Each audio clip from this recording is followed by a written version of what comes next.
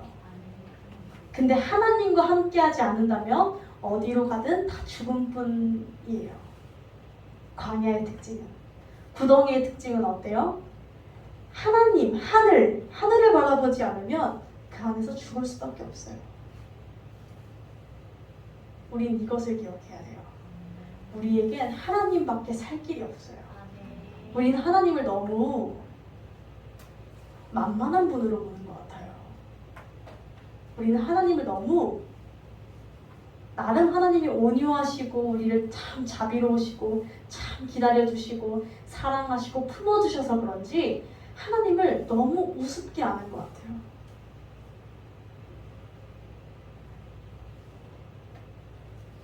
우리의 목숨을 쥐고 있는 건 하나님이에요. 우리의 삶을 쥐고 있는 분도 하나님이에요. 우리는 이미 결론이 난 인생들이에요. 하나님이 아니면 죽은 인생으로.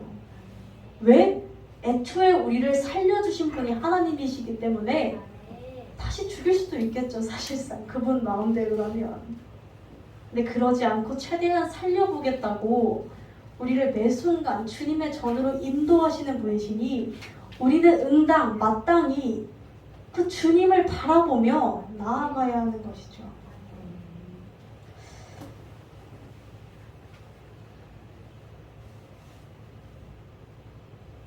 말씀을 맺도록 하겠습니다. 사랑하는 성도 여러분, 하나님의 뜻은 우리 성경 속에서 가장 간결하게 이렇게 나옵니다.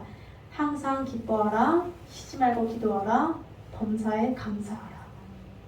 이는 주 예수 그리스도 안에서 너희를 향하신 하나님의 뜻이니라. 우리가 이 구절을 굉장히 들을 때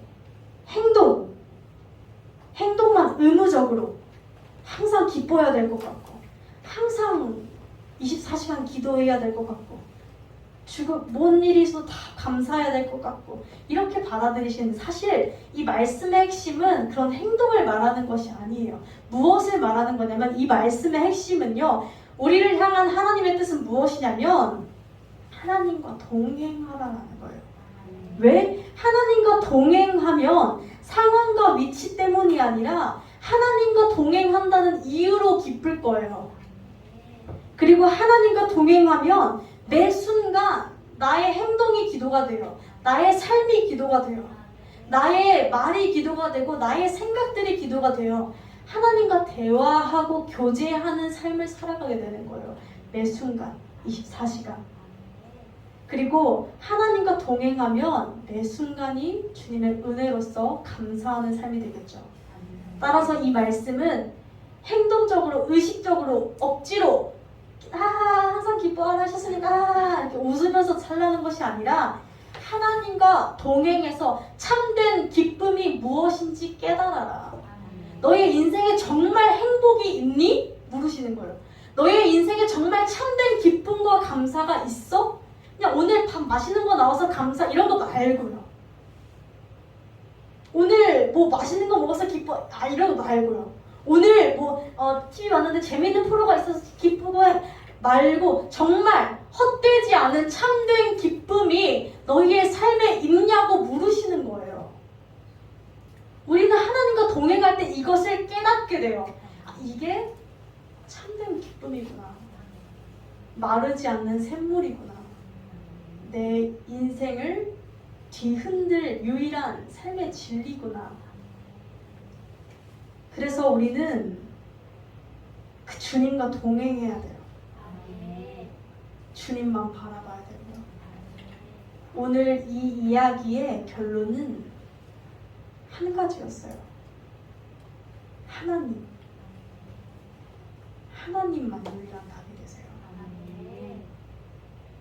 어떠한 어려움과 어떠한 상황에 계시는지 저는 잘 몰라요. 사실 다 알 수도 없고 잘 몰라요. 그런데 한 가지는 확신할 수 있어요.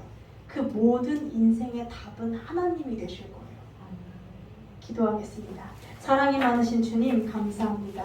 오늘 이 시간 우리 가운데 당신의 말씀을 허락하셔서 듣게 하시고 또 깨닫게 하시니 너무나 감사합니다. 주님, 요셉의 인생 가운데에서 주님이 오직 유일한 답이 되셨던 것처럼 우리가 우리의 인생 가운데에서 오직 주라 고백하고 우리 인생의 구원자이자 구세주로 고백하는 모든 이들이 되게 하여 주옵소서. 예수님의 이름으로 기도드렸습니다. 아멘.